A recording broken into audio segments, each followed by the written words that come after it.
Bienvenue dans Speedcast, saison 2, le podcast dédié aux plus belles histoires du sport auto. Je m'appelle Anna, je suis passionnée de sport auto et j'ai décidé de vous raconter ma passion. Toutes les semaines, nous retracerons ensemble la carrière d'un pilote de légende ou le déroulé d'un événement marquant de l'histoire du sport auto. Le soleil d'octobre effleure les collines de l'État de New York. Une lumière dorée presque fragile se pose sur la forêt qui borde le circuit de Watkins Glen.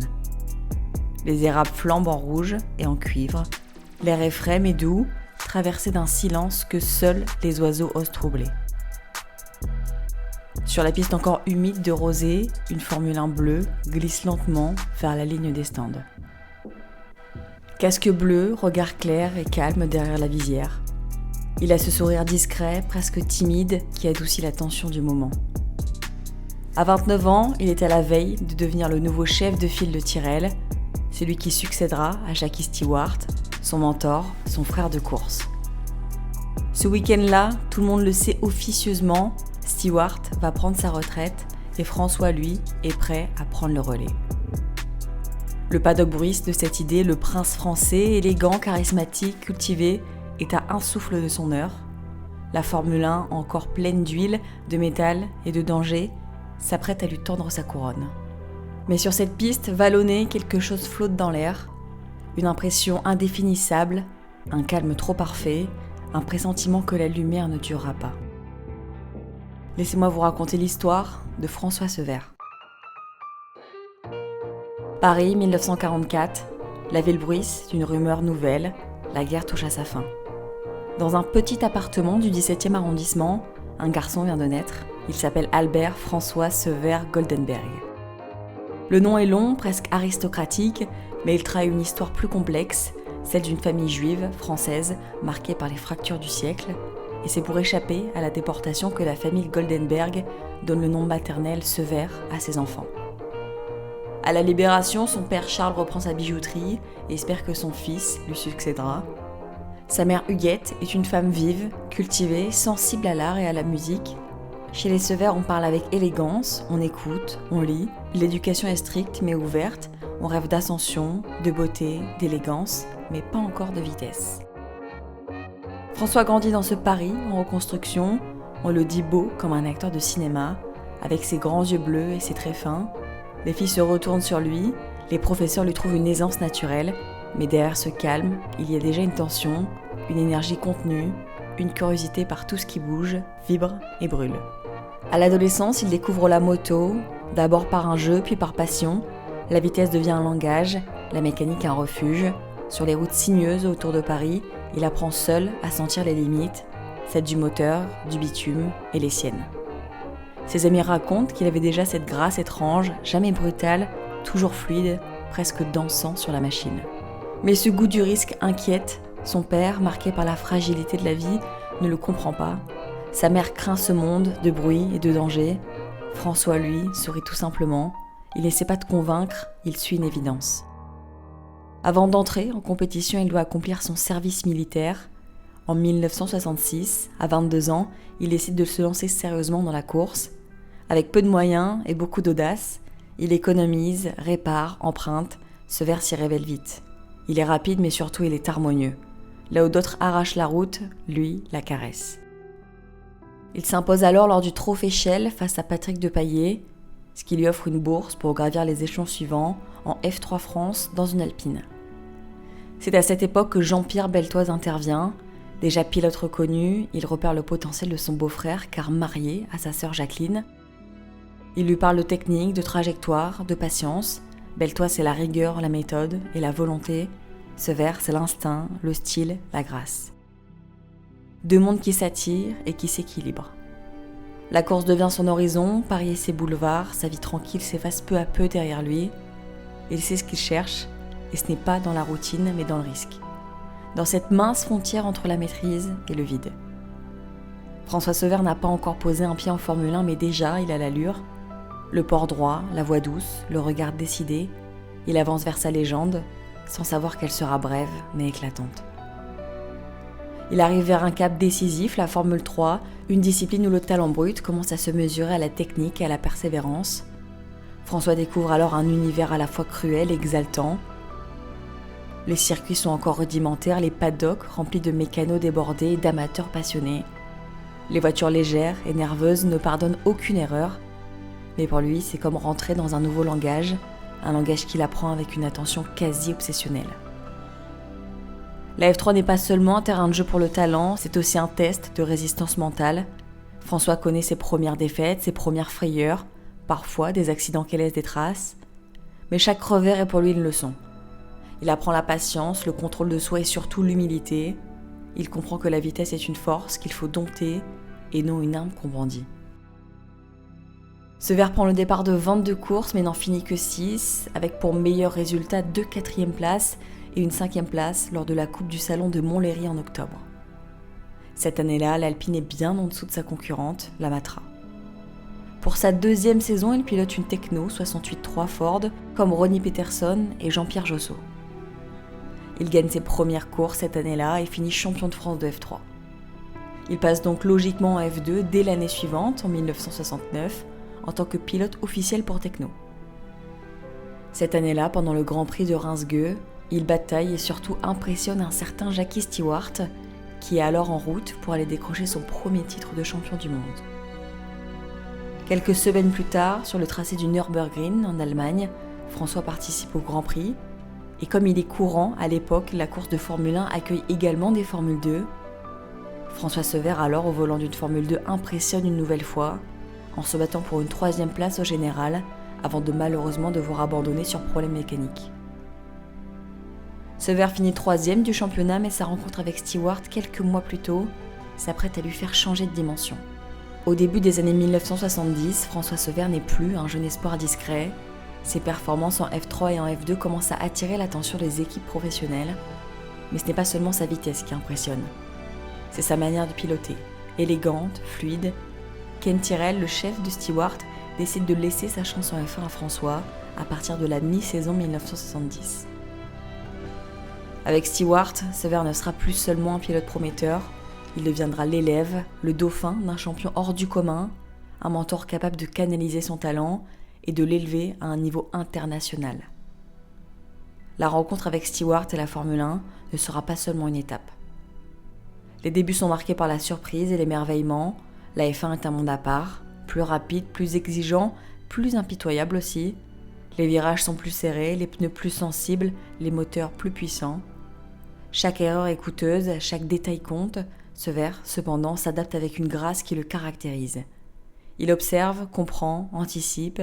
Il écoute Stewart, assimile les conseils des ingénieurs et apprend à traduire son intuition en une performance mesurable. Rapidement, il se distingue non seulement par sa vitesse, mais par sa manière de piloter. Là où beaucoup de jeunes pilotes s'abandonnent à la brutalité et au chaos, Sever impose un rythme, un style, une élégance presque artistique. Les commentateurs le remarquent, les adversaires s'en méfient. Le prince bleu de la course française est devenu un visage familier sur les circuits internationaux. Sa relation avec Stewart est fondamentale, plus qu'un mentor, Jackie devient une figure protectrice et exigeante, capable de guider François tout en laissant émerger sa personnalité. Sever apprend à canaliser son audace, à transformer son instinct en stratégie, à combiner vitesse et intelligence de course. C'est un équilibre subtil qui fera de lui un pilote complet, respecté et admiré. Ses premières courses sont à la fois enthousiasmantes et formidables. François connaît des moments de doute, des petites erreurs qui rappellent que la F1 n'est pas un terrain pour l'improvisation. Mais chaque apprentissage le renforce, il développe une lecture fine des circuits, une capacité à anticiper le comportement des voitures et des pilotes autour de lui. Sa réputation grandit, rapide, élégant, intelligent, un pilote capable de performances spectaculaires sans jamais perdre le contrôle. En parallèle, Sever gagne en confiance en dehors de la piste. La F1 n'est pas seulement une question technique, elle exige une présence médiatique, les relations avec les sponsors, les mécanos, une capacité à s'imposer dans un environnement international. François, avec son charme discret et sa culture, s'y adapte naturellement. Il devient non seulement un pilote, mais une figure attachante, capable de séduire autant par sa personnalité que par son talent. En 1971, les premières saisons de Formule 1 le consacrent définitivement comme un pilote à suivre.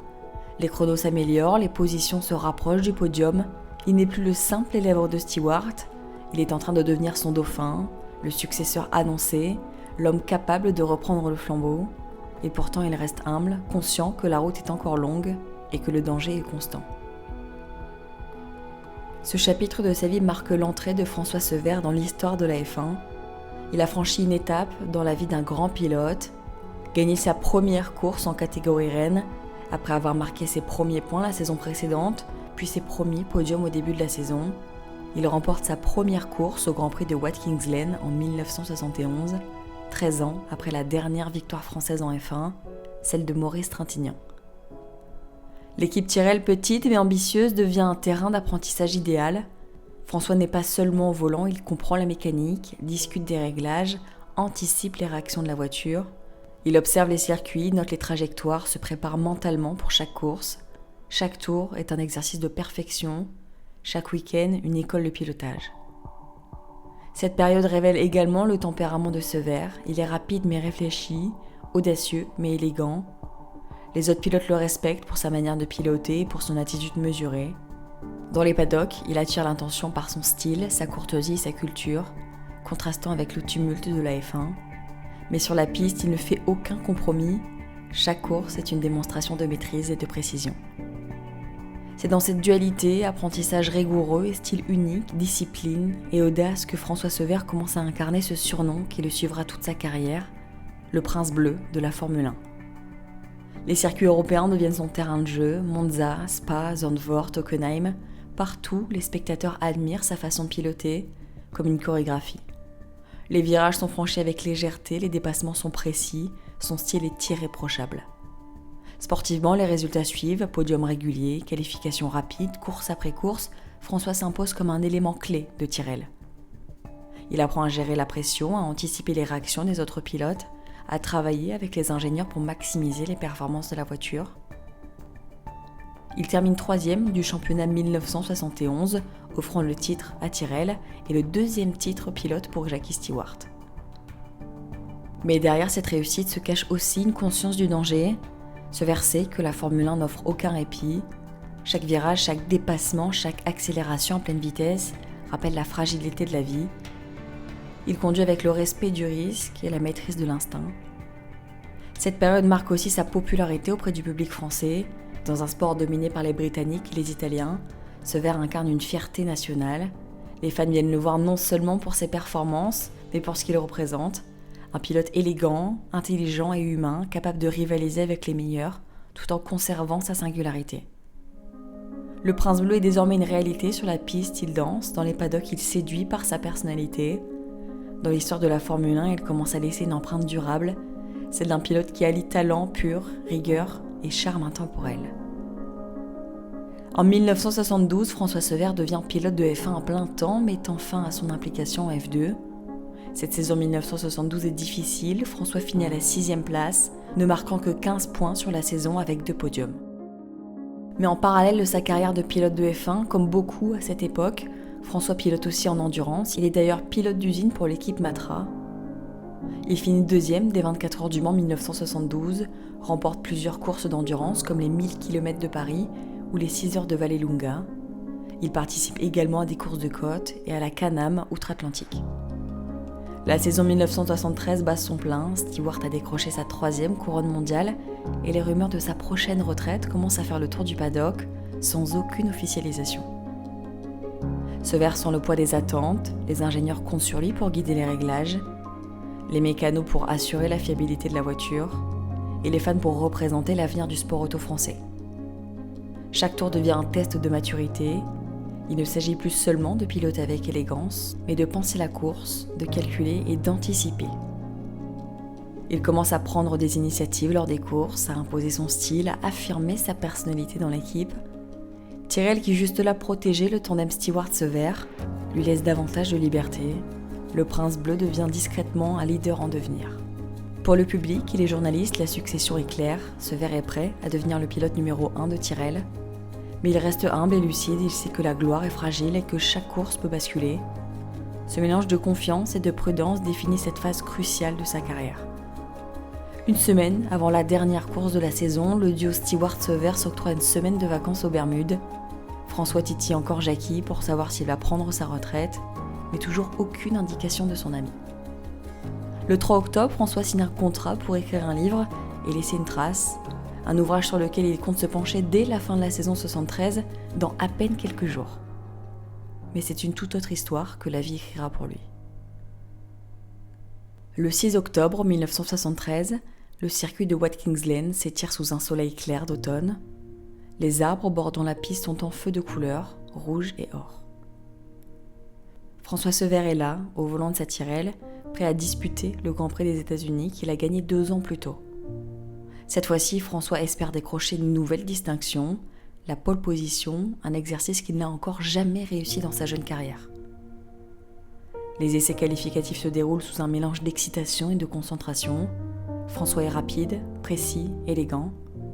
Les ingénieurs le regardent, fascinés par sa manière de communiquer avec la voiture. Chaque virage est maîtrisé, chaque freinage est calculé. Puis viennent les dernières minutes. François améliore ses tours à chaque passage sur les lignes et tente un dernier essai. La Tyrrell file à pleine vitesse dans les S. François, élégant, parfait, touche l'extrême limite de la machine et de la piste. Une fraction de seconde, un mouvement imperceptible, et l'inattendu se produit. En une fraction de seconde, la voiture dérape, heurte le rail, rebondit, se disloque. Le temps se suspend. Les cris, les sirènes, les visages figés, tout devient irréel. François Sever ne se relèvera jamais. Le petit prince bleu s'éteint sur cette piste américaine au sommet de sa carrière, à 29 ans.